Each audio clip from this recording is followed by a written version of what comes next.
अग्रवाल हत्या प्रकरणी एक महत्त्वाची अपडेट येते। लोहगड हत्या प्रकरणातली आरोपी सियाला घेऊन पोलीस काही काळ तिच्या घरी गेले होते। तपासाचा भाग म्हणून सियाला पोलिसांनी तिच्या कोंडवा भागातल्या लीला कुंज या घरी नेलं होतं। घटनेच्या दिवशी तिने घातलेले कपडे पोलिसांना जप्त करायचे होते, त्यासाठी पोलिसांनी तिला तिच्या घरी नेलं। यावेळी सियाचा परिवारही तिच्या घरी उपस्थित होता। तपास केल्यावर पोलीस सियाला घेऊन परत गेलेत। उद्या सियाची पोलीस कोठडी संपतीये आणि त्यामुळे तपासाच्या दृष्टीने आजचा दिवस अतिशय महत्त्वाचा मानला जातोय।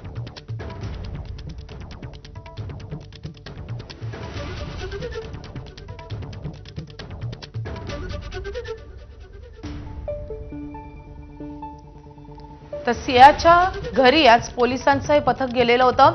पोलीस सियाला घेऊन तिच्या घरी दाखल झालेले होते आणि त्यानंतर त्यावेळी तिचा परिवारही तिथे उपस्थित होता असं समजतंय। उद्या सियाची पोलीस कोठडी संपतीये, त्यामुळे आता पोलिसांच्या तपासाला वेग आलेला आहे। आणखी काही महत्त्वाच्या गोष्टी, महत्त्वाचे पुरावे गोळा करण्याच्या दृष्टीने पोलिसांच्या हालचाली वाढलेल्या आहेत आणि त्याच अनुषंगाने सियाच्या घरी आज पोलिसांची टीम पोहोचलेली होती। सियाला घेऊन आता पोलीस परत पोलीस स्टेशनला दाखल झाले। मिकी गई आपले प्रतिनिधी आपल्या सोबत आहेत। मिकी,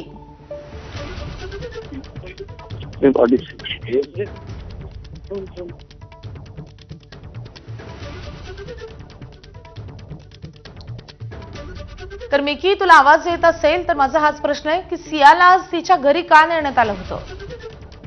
जर आपण बघितलं तर सिया ही जी आरोपी आहे तिला काही वेळापूर्वी ग्रामीण पोलिसांनी तिच्या घरी आणि जिथं बसून तिने त्या कॅफेमध्ये प्लॅन केलं आणि त्याचबरोबर एका 37 एरिया म्हणून हे एक मोठं हॉटेल आहे। इथे देखील जिथं सिया आणि चेतननं सराव केलं होतं कशा पद्धतीने केतनची हत्या करायची आहे, केतनला ढकलून द्यायचं आहे, त्यासाठी इथं काही दिवस अगोदरच त्यांनी पूर्ण सराव देखील केलेला होता। त्या हॉटेलमध्ये सध्या आपण आलोय। जर आपण बघितलं तर इथं देखील ग्रामीण पोलिसांची टीम येऊन पूर्ण पाहणी करून गेलेली आहे। त्याचबरोबर जवळच काही अंतरावरच सियाचं घर देखील आहे। तिथं देखील जवळपास 20 मिनिटं होते त्या ठिकाणी जाऊन पोलिसांनी तिचे त्या दिवशी तिने घातलेले कपडे असतील, इतर गोष्टी असतील, बॅग असेल, हे सगळं साहित्य त्या ठिकाणाहून जप्त केलेलं आहे।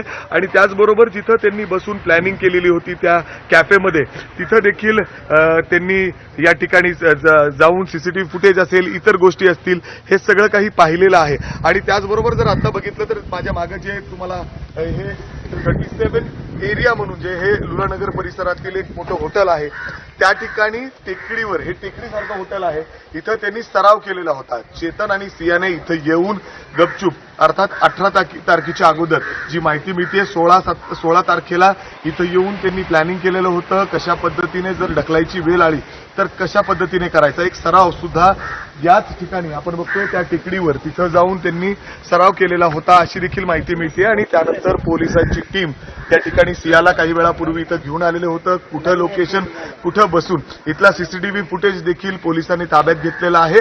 आणि त्यानंतर सियाच्या घरी देखील गेलेले होते। सियाच्या घरी त्या दिवशी सियाने जे कपडे घातलेले असतील, इतर गोष्टी तिच्याबरोबर होते, काही बॅग सुद्धा तिच्याबरोबर होते, हे सगळं काही पोलिसांनी जे पुरावे आहेत ते गोळा केलेले आहेत। त्यानंतर ज्या कॅफेमध्ये बसून त्या दोघांनी एकत्र कॉफी पिली आणि हे सगळं प्लॅन त्या ठिकाणी रचलेलं होतं, त्या ठिकाणी जाऊन देखील पोलिसांनी पंचनामा, अर्थात हे सगळी एक तपासाचा भाग आहे, त्या ठिकाणी जाऊन पोलिसांनी पंचनामा रेखी केलेली आहे। सियाला देखील या ठिकाणी आणण्यात आलेलं होतं। सर्वात महत्वाचं म्हणजे तिच्या घरी त्या ठिकाणी जवळपास 20 मिनिटं सियाला घेऊन गेलेले होते। तिच्या घरात जाऊन सियाने त्याच्यानंतर म्हणजे अर्थात जर आपण बघितलं तर प्लॅनिंगचा हा सगळा भाग आहे।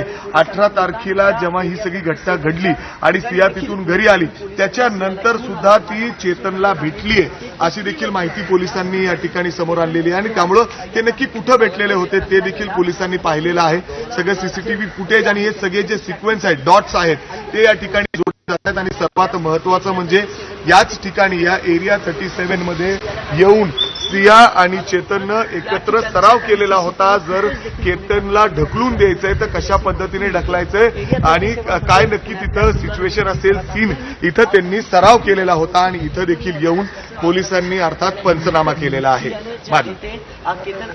नक्कीच या संदर्भात तुझ्याकडून अपडेट जाणून घेत राहू। मिकी, धन्यवाद या सगळ्या सविस्तर माहितीसाठी।